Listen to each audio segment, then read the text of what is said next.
welcome to PA Voter Information Network. This is Larry DeMarco, your host. Hi, and welcome to another live episode of PA Voter Information Network. This is part 2 of a 3-part set. In part 1, Dr. Laura Sicola of Vocal Impact Productions discussed the presidential campaign of 2016, specifically the campaign messaging and communication strategies of the two candidates. If you didn't get the chance to see it, you'll want to watch it right when you're done this one. In this video, she discusses the 2019 Democratic primary presidential debates on June 26th and June 27th. This is not a political discussion about the issues or politics. It's a nonpartisan discussion about the candidates' campaign communication strategies, effectiveness, and performance. After watching, keep an eye out for the third video of this 3-part series, which will be shown at a later time and focus on the presidential women candidates only. Thanks for tuning in. I hope you enjoy watching. Hi everybody, I'm Dr. Laura Sicola with Vocal Impact Productions. Last week, 20 Democratic candidates participated in the primary debates on the road to the 2020 presidential election. My take on these debates and all the upcoming debates moving forward is completely apolitical in nature. My goal is to look at their leadership image, their communication styles, their messaging strategies, and what they're doing that is or is not working for them, each individually moving forward. All of my interpretations are apolitical. I keep my own opinions regarding the politics itself to myself. So for me, looking at what happened in this first round of debates, the theme for the night should have been Make America Debate Again. And what I mean by that is that leading up to the 2016 election, I did an analysis of the Trump and Clinton messaging campaigns to look at what was working for them, what wasn't, why, and lessons to be learned from there. And I have that video available on my website for anybody who does want to see it at vocalimpactproductions.com/resources. It's the video entitled Finding Your Fans or Fanning the Flames, What Did Leadership Sound Like? And that was a talk that I gave at a number of locations around the Philadelphia area at the time.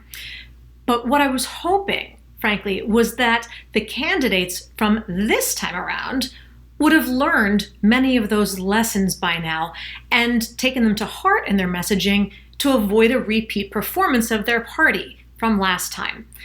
But unfortunately, round 1 debates showed that so far the Democrats have failed to learn what are the most important lessons from their defeat.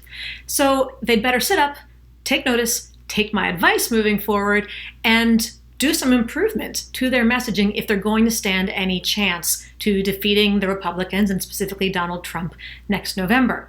So tonight, what I want to share is the 3 biggest lessons that I learned from 2016, which were sorely missing in the first round of debates here at 2020, and to share them with you. First, soundbite messaging for campaign promises. Now, what I mean by soundbites is that a candidate needs to be able to take their main promises, their main campaign promises, and distill them down into short, concise, easy to understand sound bites, 2 to 5 word messages that are easy for the listener to understand, to remember, and most importantly, to repeat, so that in conversation, love them or hate them, as far as the messages are concerned, that people will be able to discuss what you claim to stand for in simple terms. So it reinforces those ideas for everybody else who hears it. And that's something that Trump was particularly good at. So whether you loved him or hated him leading up to 2016, everybody was able to repeat his refrains, from Make America Great Again to repeal Obamacare, deport illegals, stop illegal immigration, even lock her up. So this was what the Democrats needed to be able to do as well. But unfortunately, when it came to the Clinton campaign, no matter who I asked, Republican or Democrat, love her or hate her, most people couldn't cite anything that she really stood for in clear and easy ways. They could talk all around it, but they couldn't just rattle off what she stood for beyond Stronger Together, which is not a campaign promise. It's just a statement of preference. So not only do they have to be clear and concise, but the timing and the placement of those messages also matters. You have to be able to repeat them in your own messaging, meaning as the candidate, they should have been able to state them up front, then explain what those promises meant as the debate went on, and then end in the closing statements, bookending with another repetition of those same simple, repeatable phrases, as if to say, if you remember nothing else of what happened tonight, know that I stand for X, for Y, and for Z as far as the changes that will take place. There were a few places where candidates had some good sound bites, but they were just passing references. Like Michael Bennet said he wanted to end gerrymandering and to overturn Citizens United. And Kamala Harris mentioned that she had a 3 a.m. plan, but she didn't actually tell us what any of the stipulations of that plan were. There could have been some really great opportunities for simple, easy bullets right there. Second, those tight, concise, soundbite messages need to start with an action verb. Like any good resume, action verbs are critical because they show the change that's going to happen. You need to be able to envision the before and the after. The key verb in your soundbite can't be to be. Like I said with Clinton, it was stronger together, meaning we are stronger together. It's a status. They really need me to understand, they need to make me understand what's going to be different through your promise. And Bennett's examples, like I mentioned, as far as overturning Citizens United and ending gerrymandering, they did that, but he glossed over them. He didn't bookend them, didn't mention them in the beginning or the end, and in the middle it was just a message, a mention, and then that's where it disappeared. Delaney said things like build infrastructure and improve education, but those are still very process-oriented. It's just building something. What is that education going to look like? Is it going to be mandatory pre-K in 50 states by 2025? That's a campaign promise. A little bit longer, you could say mandatory pre-K. At least that's the clear end goal result. And even improving or building infrastructure, what does that mean? How much money towards highways, towards bridges, towards whatever, by what date? Give me a sense of what the outcome is going to look like. Gabbard said, she referenced a bunch of important topics like healthcare, clean air and water, etc., but there was no verb connected to any of them. They were just things that were important to her. Others tended to focus, especially in their closing statements, on to-be phrases, like Hillary did. Ryan said, we have to come together, which means be together. Booker said, we have to show the best of who we are. Delaney said, we are better than this. Klobuchar said, I am not the establishment candidate. Okay, but what are you? And regardless, all of these phrases, they're great and they're good. I'm not saying they should not include them, but they're not enough. They are philosophies. They describe a social environment through which change happens. Good, set the environment, but now tell me, what is the change that you are promising? That's what people vote for. Third, the credibility factor. And this is the ability to balance good content in your message, which is everything we just described, with good delivery. And this is things like your voice and your body language, your facial expressions, etc. And what is most important is that when you're speaking, all of those pieces need to work together to show one clear, credible person and message. But if they're out of alignment somehow, then that creates a sense of doubt in the listener. So, for example, the content ideally should include some stories to go along with the data that's mentioned, but then they have to be told in a way that is sincere and authentic and not just listing or sounding like an economics textbook or otherwise often some flighty, poetic kind of abstract fiction manner. And there were a few candidates who told some good stories, and those are pivotal moments. Stories bring data to life, and well-told stories bring people to life. They make them relatable. So, for example, Booker talked about living in a rough urban environment where there were literally sounds of gunshots on his street corner. That shows that he's relatable, that he understands a big portion of the American population's concerns with gun control on the streets. Harris told stories of, as a child, where some of the other neighborhood children weren't allowed to play with her because she was Black. She also talked about challenges of busing and integration of schools when she was a child. And these are very personal stories that demonstrate her experience with racism along the way, but also she told some more archetypal stories that weren't hers but still hit home, like the challenges that a Latin American mother must face, the heart-wrenching choices she'd have to make in deciding to hand her small child over to a coyote in hopes that that person would be able to smuggle the child across the U.S. border. That's a terrible choice for any mother to have to make, and humanizes very quickly the nature of the trauma that these moms have to go through. It humanizes the issue, aside from just saying, well, they're illegal. When you put yourself in that place of the mom, it makes you take your anger down a couple of notches at the situation, because it really resonates with the empathy point of any parent and really any human, one would hope. Gabbard also delivered some good, she had some good stories in sharing some of her experiences in the military, deployed in Afghanistan, but her delivery killed it. She was so kind of non-emotional as she was talking that she could have told me that she killed 1,000 people, which she didn't. I'm not suggesting that, but either way, she could have equally said that she saved 1,000 people, and it was kind of like listening to a mannequin with a soundtrack. When you hear that disconnect, you don't relate to what she's saying because it feels like she doesn't relate to what she's saying. There's a lack of authenticity, a lack of passion, a lack of being able to really just believe her. There's a credibility disconnect. On the other hand, there are far too many who told no stories whatsoever. Gillibrand gave her resume, which was quite comprehensive, but there was no cover letter to go along with it. Nobody wants to read, much less listen to a resume. It's boring and it doesn't connect. It's just check, check, check. Yang told no stories. Sanders told no stories. Biden told no stories. It just became list of facts, and here's what I did and here's what I will do. And then there were a few also who had the chance to tell a story and who started to tell a story and then just completely fell off the cliff and dropped the ball, to mix some metaphors there. So for example, Bennett mentioned that his mother was a Holocaust refugee from Poland.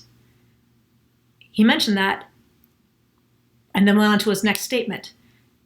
A Holocaust refugee from Poland. And you didn't think that you could find a way to tell some stories about how that affected your family and how it influences your understanding of policy needs in areas like anything from immigration and refugees to the Israel connection with the United States and Jewish Americans and their perspectives, or pick a topic. But if you can't show that something that profound had an important influence on your views of the world, then how could anybody believe that you could understand how some other serious traumatic event has influenced their lives? So there's a huge disconnect there.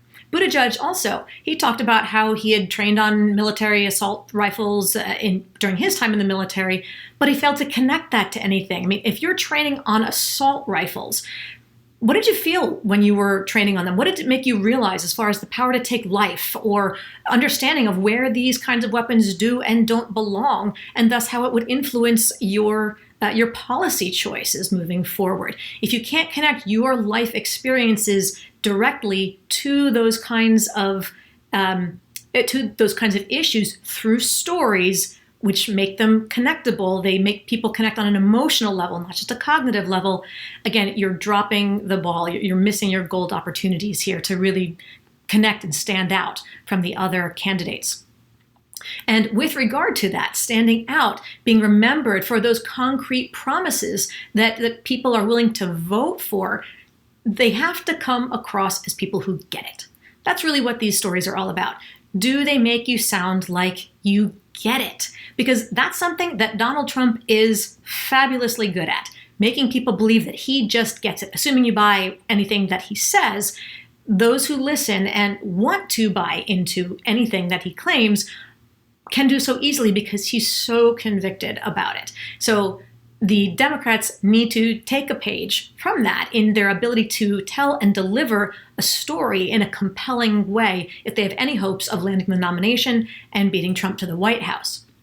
For more examples and other lessons that candidates need to learn on the campaign leading up to the 2020 election, check out my website and the blog that I've posted there at vocalimpactproductions.com, or go to my LinkedIn page and look for the articles that I've posted on the 2 nights worth of debate, where I fleshed this out in a fuller manner. And plus, when you're there, share the articles and send me feedback. I'd love to hear your take on these issues and what stands out most importantly to you. Stay tuned also for future messages, both in video and in article format, as there are future debates on both sides of the fence, and for any other groups or individuals who make powerful statements, we'll be looking to analyze their messaging strategies as well. And from that matter, if you really want to know how these kinds of skills, strategies, and tactics can be used for you, how you can use them personally to project your best leadership image, to get more influence and bigger and better results both at work and at home, check out my new book.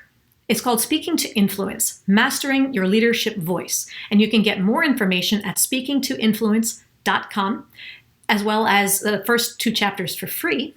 Or you can just go straight to Amazon and order the books either in paperback, in ebook, or in Kindle edition for more information and exercises and ways to really implement all of that for your own success and leadership image moving forward. With that, I'm Dr. Laura Sicola with Vocal Impact Productions. Thanks so much for tuning in, and stay tuned. I hope you liked Laura's presentation about the Democratic primary presidential candidates. Please stay for part 2, a video of Laura's that I repurposed for political content. She calls the video Avoid the Conflict, Not the Issue. And she originally wrote it she wrote the presentation for the corporate workforce, but when I recorded the video for her, I noticed direct application to political discussions with people who hold the opposite political viewpoints. It can help couples in mixed marriages, for instance, conservative Republicans and liberal Democrats. It could also help for those tricky times in Thanksgiving when you're forced to interact with your relatives from the opposite side of the political fence. In fact, these lessons apply to personal communication as well. I hope you learned as much from this presentation as I did. And that's where we look at the first orientation, which is the grayscale conflict orientation. So if you think about the continuum as going from white to black, whichever direction you want to look at it,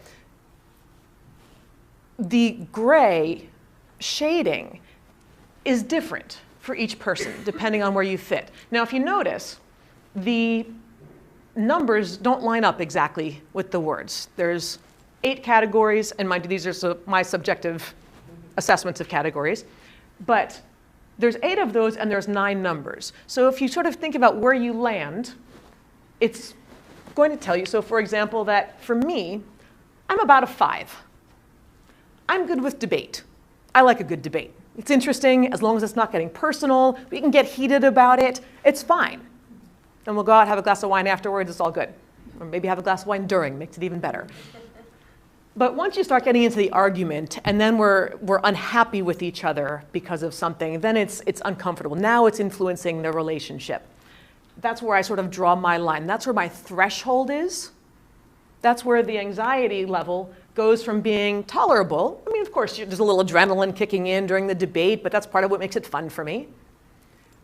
But it's when it slides past that point that the anxiety becomes intolerable. That's where I want it to end. That's where I need to get out of that conversation, change the subject, leave, do whatever it is.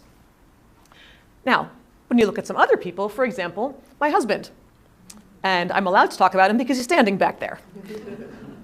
So he will quickly correct me if I do not set the record straight from the beginning.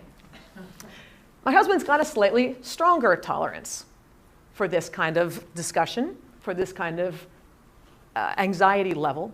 If you notice, the white stretches a lot further before it starts getting dark. For him, growing up, a good yelling match in the house was perfectly normal. That was not. He's actually waving now that I should have moved this over further.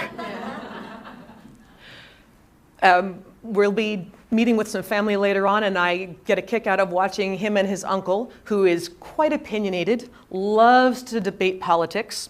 And one of my husband's favorite pastimes is to poke the bear. Sit down, drop a little grenade of a conversation in a way that he knows his uncle will not agree with, and just watch it ignite. And they'll sit there for hours going back and forth. It'll get louder and louder. And for many people, they'd be watching going, oh my God, make it stop. I don't want to be in the same room. I can't imagine being part of that conversation. This is not how family should be.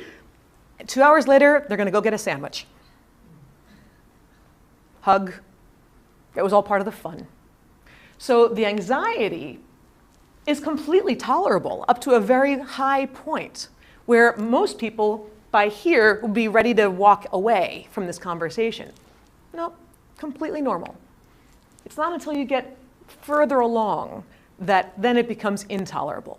So needless to say, even when he and I are having our conversations and we disagree about something, we have to watch how intense it gets, because I need it to stop before the intensity escalates to a point where he needs it to stop. So we're working on making sure that we always stay to the left of where we both have a mutually understood level of tolerance. So what we want to look at from here is the key to approaching those difficult conversations. First, we have to start by thinking about the other person's respective tolerance for anxiety. Where is their threshold on that sliding scale relative to your own? So it's a good idea to sort of think about how far along, what number are you? I'd be a 5, my husband would be a 7. If you're a 4, if you're a 6, a 2, understand that other people have very different orientations from you to begin with. Then from there, when you're on that sliding scale, if you know that you're here and someone else is here, you need to start at the farthest point left where you both are in agreement. So if to the degree where we're just having a disagreement, that level of intensity is all that you know that person can handle, and that's also in your safe zone, then that's where you need to bring it down to. The pitfall, what we tend to do wrong, is that we listen to win.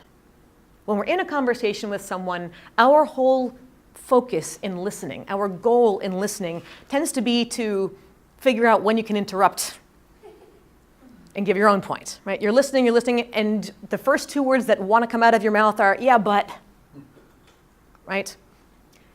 You're not in agreement, and your goal is to make the other person understand why you're right and they're wrong. Agreed? Typically? So both people end up feeling like you're not listening to me. And you can both yell that as loud as you want, but it doesn't make it easier. And when you have that kind of dynamic going on, there's only 2 possible outcomes. The first is that you're both frustrated in the end and there's no solution, or no resolution at least. And the other option being that there is technically a winner and a loser. Maybe there's a power differential and somebody's going to force the other one to accept it and just say, deal with it. That's too bad. So you've got a winner and a loser. But in the end, really, everybody loses, because there's going to be repercussions for this in future discussions. And when you think about it, for those who like to win, who need to be right all the time, if that is your prime focus, consciously or subconsciously, think about this.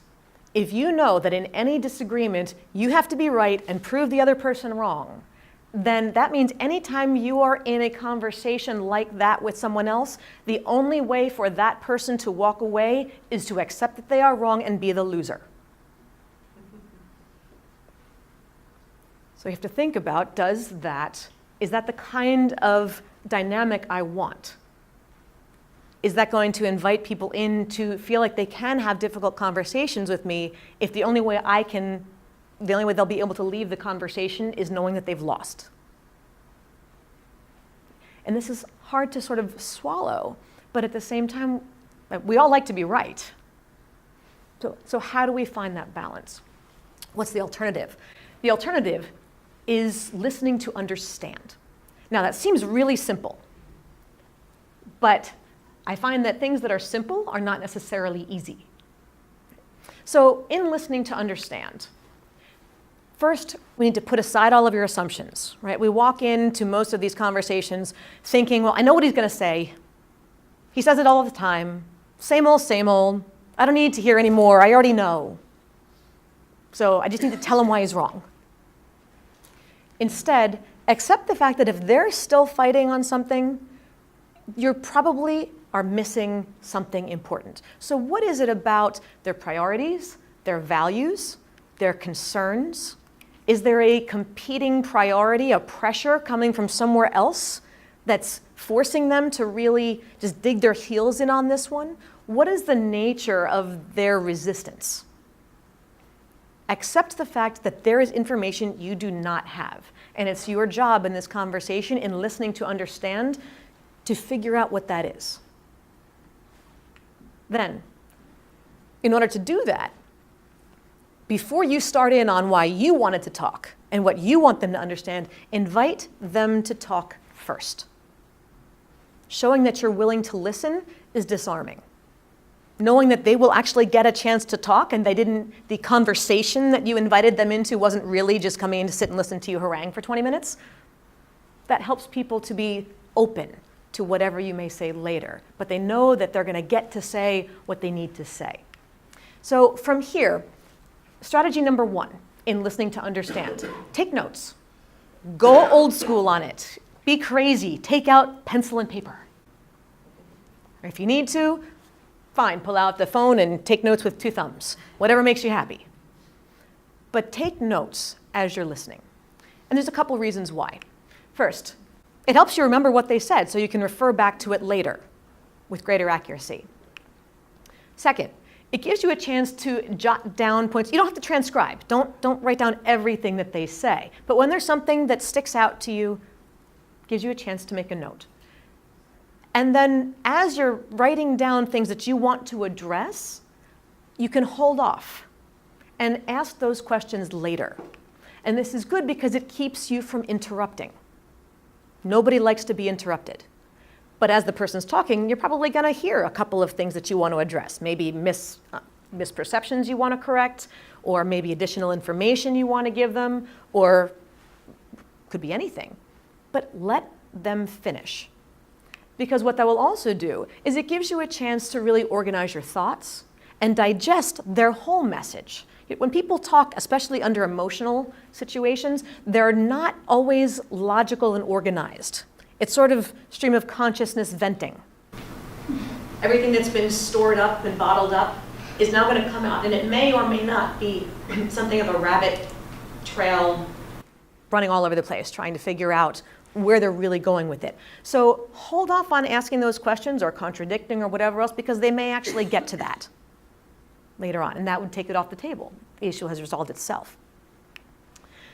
What's most important is that as you're taking those notes, you are not doing it so that you can just counterpoint everything that they have said. And this was something that I worked on with a different manager where she was notoriously detail-oriented. So when she started originally, she would say to me, well, I took notes, but then what should have been a 20-minute conversation turned into a 2.5-hour conversation because she would need to go line item by line item litigiously to tell the other person where they were wrong on everything that they said. Needless to say, kind of defeats the purpose of listening to understand. That's just listening to prove all the places where you're wrong and I'm right. Not much of an invitation there. So the idea is that you want to do your best to organize your thoughts, prioritize, and figure out on the big picture, what are the most important points we need to discuss today? And how do these 7 or 8 different issues that you brought up all relate to that topic? Maybe some you're just going to have to let go. And that's hard for some people, to just let go. But if you need your priorities to be met, you have a choice to make. You can either address everything superficially and without resolution, or you can pick a couple of things and get complete. And usually if you can resolve the big issues, the little ones either won't matter anymore or will come into play later with a lot more ease. Strategy number 2, once you've taken those notes, you've done your silent listening, as difficult as that is, you're going to do a nice, easy little segue and start by thanking the person for sharing all of it. Because what's important is that they feel safe. And I should have mentioned this earlier, but in inviting them to this conversation, it's most important that you know that you will both feel safe to express your true thoughts, ideally respectfully to each other, but especially when there's a power differential. If the person you want to talk to is under you in the org chart, below you, then there's some challenge there. There's a fear of repercussion if they're honest. So we need to make sure that everyone feels safe. So you want to thank them and then explain that what you're going to do in a moment, now that they've had a chance to say their piece, you're going to do some confirmation checks. And you'll let them know, I'm just going to feed back to you what it is that I heard you say, and I just want you to tell me if I've misunderstood anything. I want to make sure that I understand everything. Is that okay? Ask permission to do this. Who'd say no? But at least at that point, they understand your motivation for what you're about to do. And at that point, assuming they say, sure, go ahead, because you're not launching right into, oh, okay, you're done talking, good, my turn. Now you listen. No, you're done. I want to make sure I understood. Please correct my understanding as necessary. So you're going to paraphrase what they've said, use reporting language. And what I mean by reporting language is things like, so you stated that you felt like this. Is that correct? Not interpretation. So it seems like you wanted to do this because of, no, you said this because this. I'm only feeding back to you exactly what you said, even if I think it's the dumbest thing I've heard all day. I'm going to very objectively and calmly say, your complaint is this, your concern is that, your request is this. Do I understand correctly? Because in the end, what people just want to know is that they've been heard. And you can only do that if you make sure that you are not commenting yet. It's still not your turn. You're talking, but you're still in listening mode. This is part of your check. From here, now there may be some back and forth where the person said, no, that's not what I said. Or they may say, well, yes, I guess I said that, but what I meant was, good. Give them a chance to realize maybe they weren't the clearest. They were speaking emotionally and not accurately when they blurted out what it was. So it gives them a chance to adjust their story as well. Then you can't hold that against them, what they said originally. Stick with what they are stating. Then strategy number 3 is to help them listen to understand in return, so that the conversation goes in both directions. Now it's your turn to share your side of the story. So as you do that segue, you can do it with something simple like, all right, so you feel like that I understand what it is that your concern was. Is that correct? They say yes. All right. Let me share with you some additional information, meaning now it's my turn to give information to you. But what's important for them is to, as you're sharing this with them, you can point out to them what would be referred to as on a kind of a metacognitive level, how you would like them to listen to you. So if they didn't notice what you were doing for them, then point it out. Things like, I held my questions to the end and I would appreciate it if you just let me get to the end also, and then I'll be happy to answer any questions that you have. Let me just get through it. So we have an understanding for what a mutual behavioral expectation will be, and it is reciprocal at that point and respectful. And you'll ask them to take notes if they need to, and I would strongly, even if they say I don't need to, I might give them the pad anyway, because chances are as you're talking, something will come up, and whether they're writing down what you said or what they want to respond, fine, let them write it down, but that keeps them from interrupting. And if they do start to interrupt and say, yeah, but, you can stop, gently smile and say, I do want to hear what you have to say. And if there's an issue, great, let's talk about it. But again, please let me finish first. Just keep it very unemotional, not robotic, not militant, just, nope, let it roll off. You know, as you feel their emotions rising up, you keep yours nice and easy. And then when you are giving your information, you want to use and encourage them to use a neutral and objective language. There's a big difference between saying, now that I understand what your major concerns are, I think it'll help when you realize that there's some information that I think your team may not be aware of yet. That's objective, as opposed to saying, you clearly don't know what you're talking about, which is what most of us want to say on that emotional level when we've heard some stuff coming at us, right? So that's more subjective, antagonistic, emotional language. Keep it neutral. There's some information that I don't think you possess yet that will help. Here we go. Then, in the end, once you've had a chance to share, you can collaborate for solutions. But first, you want to make sure that after you have given them your side, you've asked them to feed it back to you, using neutral, objective, reporting language. So now I'm done sharing my piece with you. What is it that you understand me to be saying? And ask them to feed it back. Because you'll recognize a variety of things from maybe one where you weren't particularly articulate and didn't do a good job of representing what you said. Two, could be where they weren't listening. They zoned out somewhere in the middle, or they missed a big point, or you just didn't say it well and you needed to re-explain it, or it was too complicated for them to understand. But you will understand what they've missed.